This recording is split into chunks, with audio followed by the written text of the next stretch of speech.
Hello there, this is an unusual video for my channel. It is about liminal spaces. So short apology to my subscribers, certainly it's not the thing you expect on this channel. But don't worry, it's just a temporary sidestep. And if you're interested in liminal spaces, welcome on board. We'll take a grand look at the map of the human fears and we'll try to find a place for liminal spaces on this map. And we'll even try to fantasize about what dreads may come next after liminal spaces. But first of all, why liminal spaces? Let me begin from a personal story. A few months ago I got into the car accident. The car was damaged beyond repair, but luckily I myself wasn't.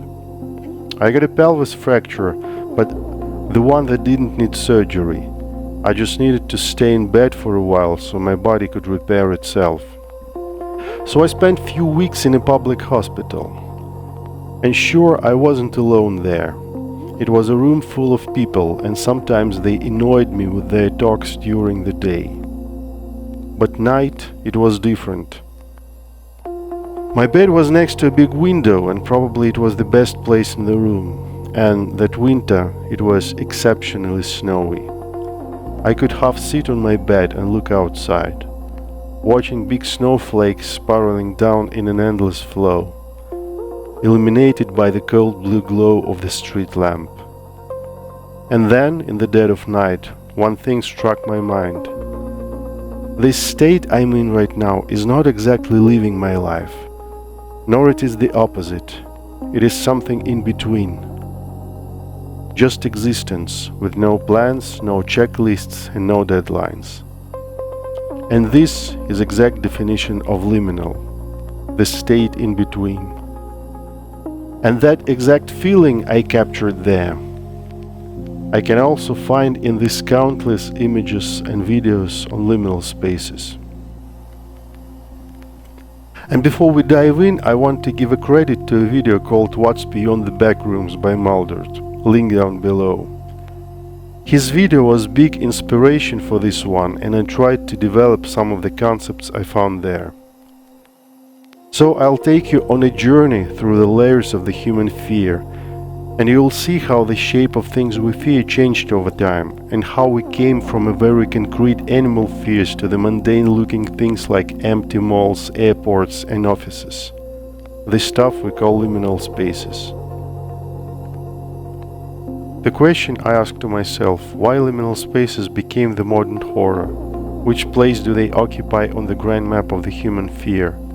And how does this grand map look like after all? This last question really haunted my mind. After a few weeks and several iterations I came up with this. The thing I call domains of fear. This is something like a mental map of the human fears. And we'll try to view it from the different angles. Of course it's not perfect, but still I think it's interesting enough to give it away. Maybe someone will take inspiration from it or maybe even will develop these ideas. It probably makes no sense to you right now, but bear with me, I'll explain it in a few minutes. The first thing here is these domains are not the things we fear. These are distinct types of fear that cannot be reduced to one another. Or maybe it's right to call them shapes of human fear. We have two areas here, the given world and the man-made world. First one contains the greater world, the mind and the human body, which touches the mind but is also a part of the greater world. The man-made world has all the fears related to our social and artificial reality, and we'll unwrap it shortly. This is the timeline, another viewing angle of the same domains. It shows how different types of fear evolved with the course of the human history. Firstly, the body domain. It covers animal-level fears, the ones that come from our animal nature. It's the fear of direct physical harm, the fear of the body, like pain, disease and decay. This is the very ancient, concrete and personal fear. And it's still with us in the 21st century, just not on the surface. I also put here fear of the dark and fear of being vulnerable in the open places. since it has the same ancient roots. The next one is called belonging in order. This is about belonging to your group, your place in society, and the things you consider right and normal. This is the fear of losing or breaking any of these, either by your own actions or by actions from other people. The most ancient version of this fear is the fear of being exiled from the group. For the hunter-gatherer society, this meant imminent death. In the Middle Ages, the fears related to religion and church appeared: heresy, excommunication, impurity, public shame and dishonor. Later, in the Renaissance, when the religion grip on the minds of people loosened a bit, and other things came to the front: fear of losing reputation and becoming outsider. 21st century brought new quoted advancements here: cancel culture, various types of online shaming, bullying and trolling. And take a look at these fears from left to the right. One thing that captured my eye here is most of the old fears remain. So it's more like layers on top of layers rather than one thing replacing another. This is the concept I refer to when I say layers of dread in the title of this video. Then the greater world. An important thing here, it's not the universe itself, but the way we conceptualize it according to our society, religion, and the shared knowledge.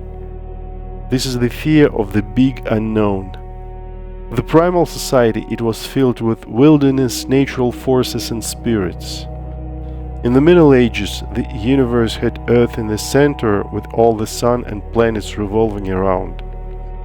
Heaven on the outside and hell inside the earth.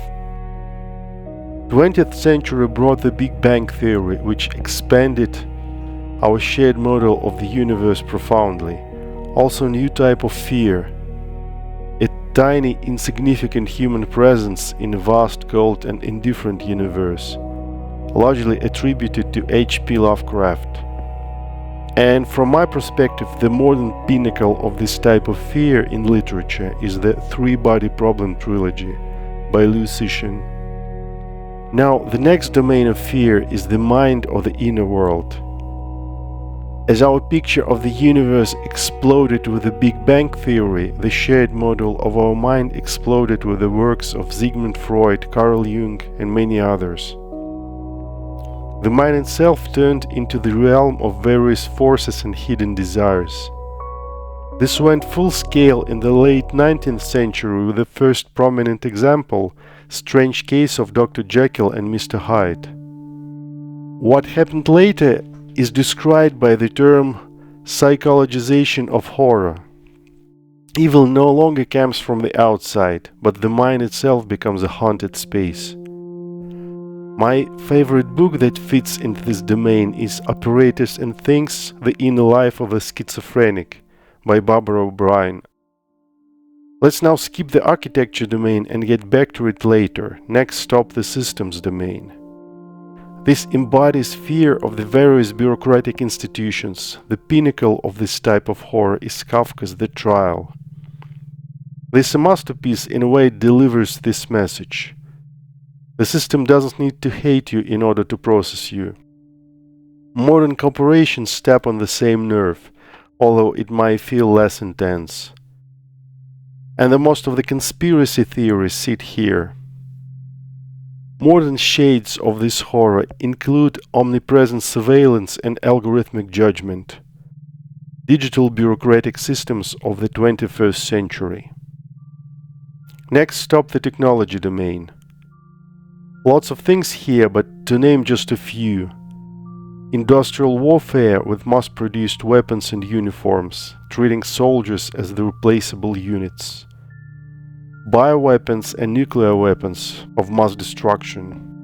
By the way, I remember this from my childhood, when I was so scared of the nuclear war that at some point, sound of high-flying turboprop planes freaked me out, and I was fearfully waiting for the bright flash. One thing deserving special attention here is certainly the artificial intelligence. the pinnacle of technology in many ways, and we'll touch it a bit later. Now let's get back to the architecture domain. The attachment of architecture to the things we fear became stronger and stronger the last few centuries. In the early 18th century Gothic, the real horror is usually not the castle itself. The castle is only the stage where all the fears play. Things like tyranny, family secrets, inheritance, and so on. The corridors, ruins, and locked rooms matter only because they give these fears a common setting and the background. But later, notable thing happens. Gothic space turns from background into a medium of fear, not just a place where horror happens, but a place that seems to store and transmit dread. Finally, in the latest Gothic, architecture itself begins to generate dread, as if ancient walls, empty chambers, and decaying structures can shape the mind and trap the soul. This is one strong breach to the liminal spaces. Let me put it slightly different way. As the architecture surrounding us becomes our environment, it no longer can be just the background. It inevitably becomes charged with emotions and images. For the Gothic genre, these are images of the past, the ancestral evil that is still trapped inside these walls. In the liminal genre, this may be a well-lit office space, which evokes emotions of alienation ingrained into these carpets, desks, and fluorescent lamps. Look at this image. Hardly anyone will find it comforting, neutral at best. But it's not liminal yet. This is just a typical office space, though maybe a bit exaggerated. Now let's remove people and most of the stuff from the tables here. What do you feel now looking at this image? Eerie, uneasy, but still familiar. Like the haunted castle, these walls and the furniture in this place still hold the echoes of its missing essence. This is how the mundane architecture may haunt us. Finally, the question I'll try to answer after this journey throughout the human history: why liminal spaces hit so hard, why they became a modern horror. And my answer is this: it's because they tap on the different domains of human fear all at once. Let's unwrap it. Firstly, the body domain, the animal type of fear. At a first glance, nothing should be here because there is no direct physical threat in liminal spaces, aside from monsters in backrooms, which I'm personally not buying.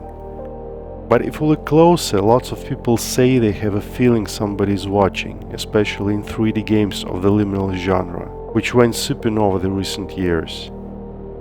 And this fear of nowhere to hide is the direct tap on the animal type of fear, the ancient fear of vulnerability, that something is lurking out there to get you. Next, the domain called belonging and order, also strong.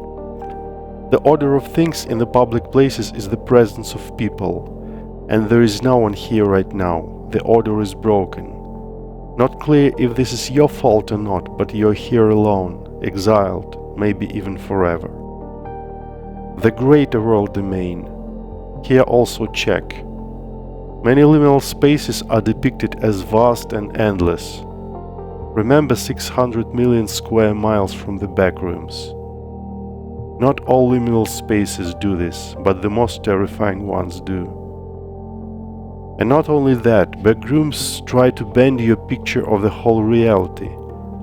If this is kind of backstage to reality and this is huge, which one is actually the most important of the two? Maybe backrooms is the main reality and the world as we know it is just the byproduct of it. This also taps a little into the mind domain. This all seems so crazy, so you begin to question not only your reality but your sanity as well. Then of course the architecture. Public and corporate spaces that are designed to have people in them. Now they sit completely empty. Not dead though, the lights are still on, the elevators are still operating, the loudspeakers deliver some announcements. Like these places are waiting for people to join in, but they never come. And the corporate type liminal spaces are the most dreadful, as I think. The Backrooms, the most popular liminal horror, clearly falls into the corporate category. Here, empty corporate spaces blend with the fear of bureaucratic systems that are presented by the corporations. Maybe just the technology domain is not present here, just yet. But please stay in your seats, the journey is not over. So the main thing I found here is that liminal spaces are tapping into multiple domains of fear, almost all of them. And I think this multi-domain nature of liminal fear is what makes it so deep and multidimensional. And when we add nostalgic and comforting aspects on top of that, it becomes even more complex, dreadful, uneasy, but somewhat nostalgic and comforting at the same time. And this is my answer to why liminal spaces hit so hard. And before we fantasize about what can come next after liminal spaces, let me tell you one short story. This is by famous modern Russian writer Viktor Pelevin. The story is called Blue Lantern. The story is about the boys at the age about 10 who spend their time at a summer camp, and before going to bed in the dark they tell each other scary stories, as many kids do in this age. So this is the story. A man returns home from a long business trip to his home city. Upon arrival, he notices something sinister. All the people in the city are dead. "What do you mean by dead? Are they lying dead on the streets?" asks another boy. "No, they are walking and talking and look normal." "How does he know they are dead then?" asks the same boy. "I don't know. It's he who knows it, not me. Just somehow he knows that all the people around are dead." And the first boy continues this story. So the man returns home and sees that his wife is dead too. He doesn't dare to ask her about this, he's too terrified. So they exchange the casual phrases and the life goes on. The man goes to work and there everyone's dead too. A few weeks pass, then he can no longer hold it and he asks his wife, "Do you know that you are dead?" "Yes," she says. "And do you know that everyone else in this city is dead?" "Yes," she says again. Then his wife asks him, "And do you know why I'm dead and why everyone else around is dead?" The blood stands still in the man's veins, but still he replies, "No, tell me." "This is because you're dead yourself."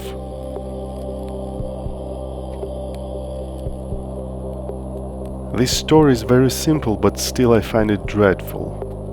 But let's get back to liminal spaces and what may come next after them. I see almost a straight line here, and to a great extent it's already happening.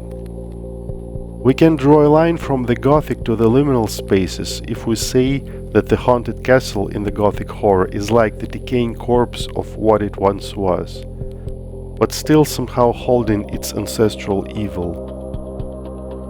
The liminal office space is not a corpse but a shell of what it once was.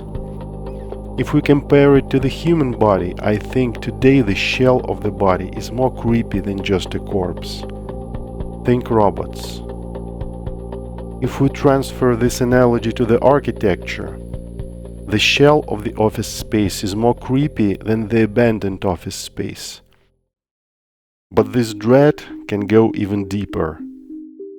If liminal spaces are the uncanny valley of the architecture, this new type of dread will be the uncanny valley of the social interaction.